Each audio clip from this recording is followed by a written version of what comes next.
A'udzu billahi minasyaitonir rajim. Bismillahirrahmanirrahim.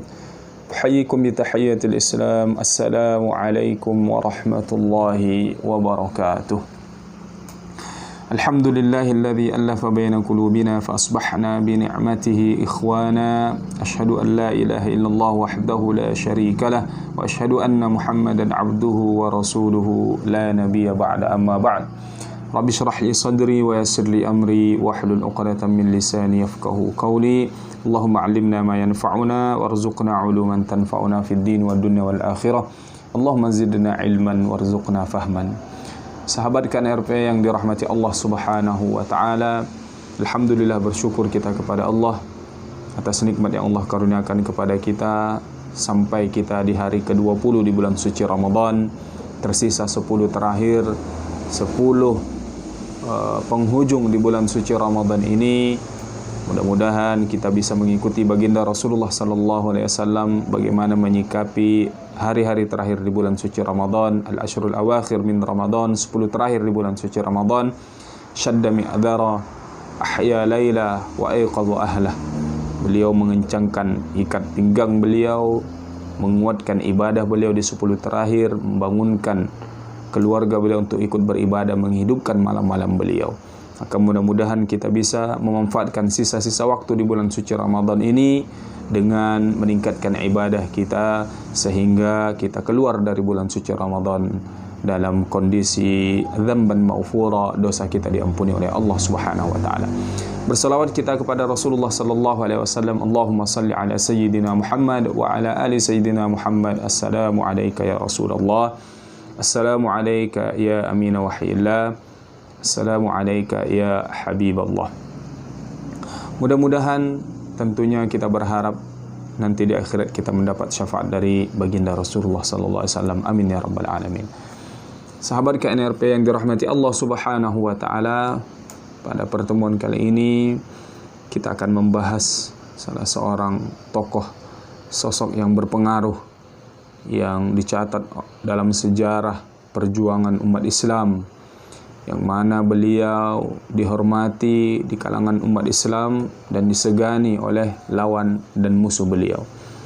Sosok yang berpengaruh yang ketika kita bercerita tentang Palestina, sosok ini tidak bisa dipisahkan dari catatan lembaran sejarah panjang yang telah ditorehkan oleh sejarah tentang Palestina, Ardul Mubarak, bumi yang diberkahi, Ardul Anbiya, buminya para nabi, yang Allah Subhanahu wa taala jadikan di sana Masjid Al-Aqsa sebagai kiblat pertama umat Islam.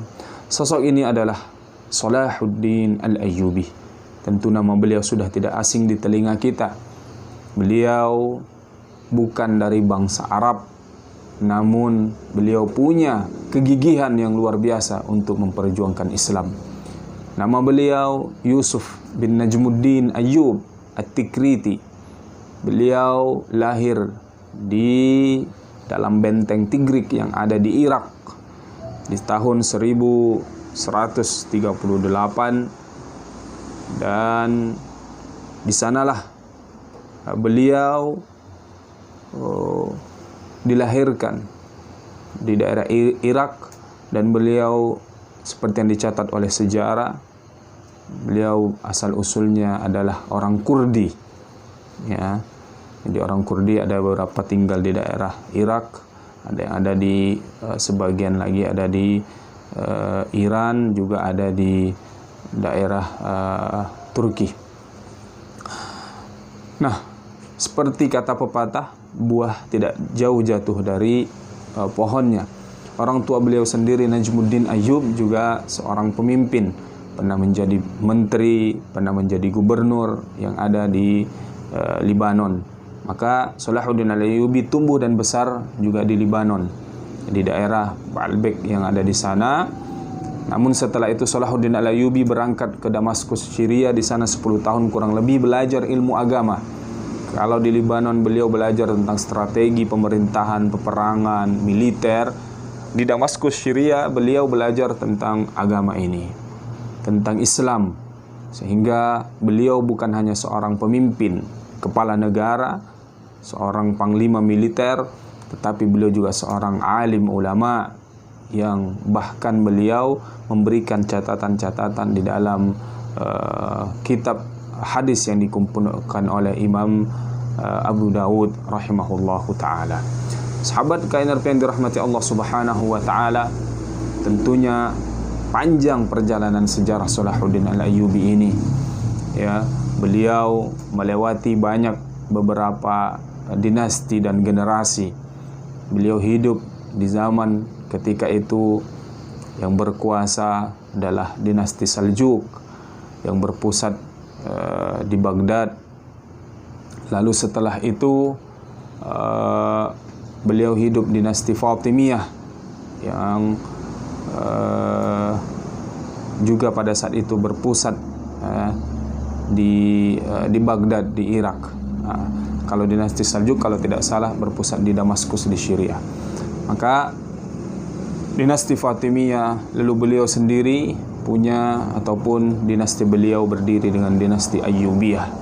Salahuddin Al-Ayyubi tentunya hidup di Mesir dan menjadi pemimpin di sana, ya, ketika diangkat menjadi perdana menteri di sana oleh khalifah terakhir daripada khalifah dinasti Fatimiyah, dan beliau orang yang berjasa karena mengembalikan pemahaman Ahlus Sunnah wal Jamaah di Mesir.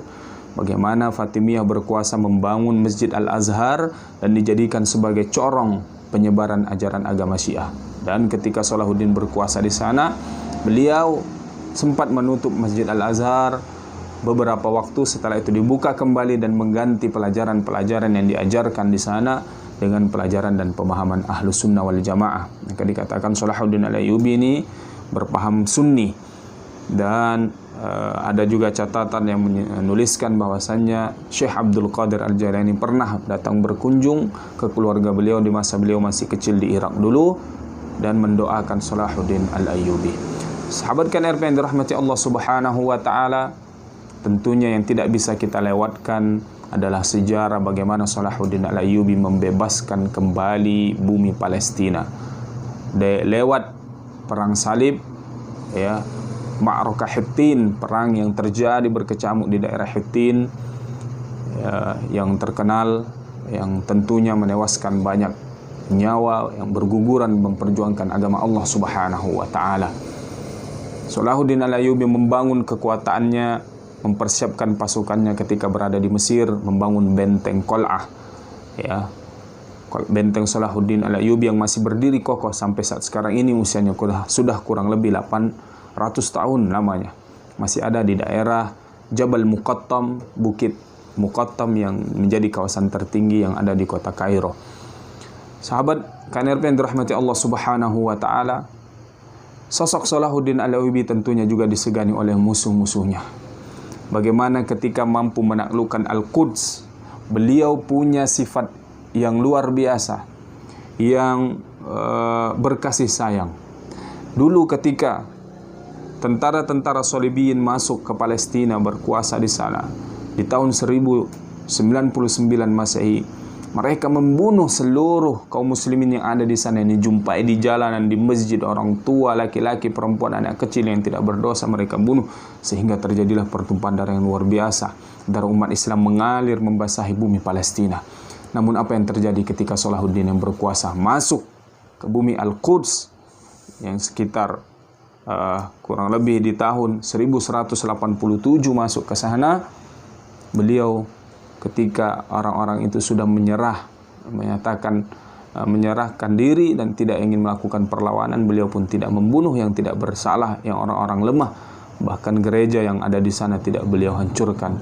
Maka tidak salah ketika salah seorang orientalis yang bernama Stanley, seorang orientalis dari Inggris, menyatakan bahwasanya Salahuddin adalah sosok yang sulit kita cari duanya, yang punya kejernihan hati, punya keberanian, punya ketegasan yang luar biasa. Maka sosok Salahuddin Al-Ayyubi tidak hanya diceritakan kepada generasi penerus agama ini, kepada generasi Islam, tetapi juga diceritakan oleh orang-orang barat kepada anak-anak mereka bagaimana sosok Salahuddin Al-Ayyubi adalah pemimpin yang luar biasa.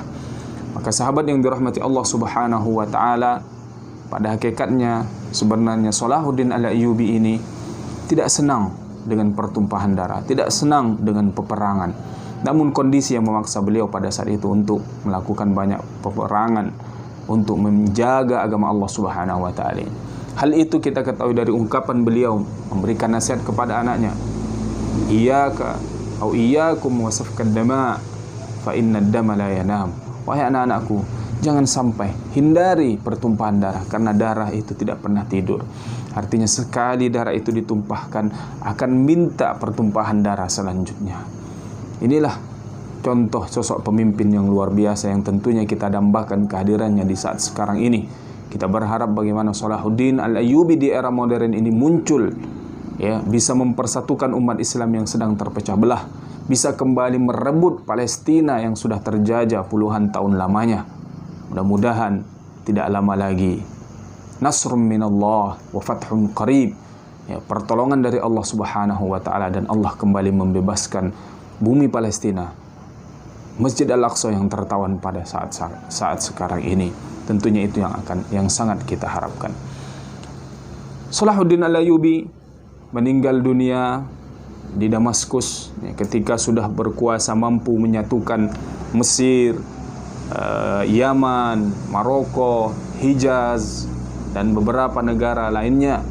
Beliau pun memusatkan kekuasaannya di daerah Damaskus, dan beliau meninggal di sana setelah sakit dan dimakamkan di komplek Al-Aziziyah, di Madrasah Al-Aziziyah, ada sekolah Al-Aziziyah di sana yang masih tidak jauh dari Masjid Jami' Umawi, masjid besar yang ada di Damaskus sana.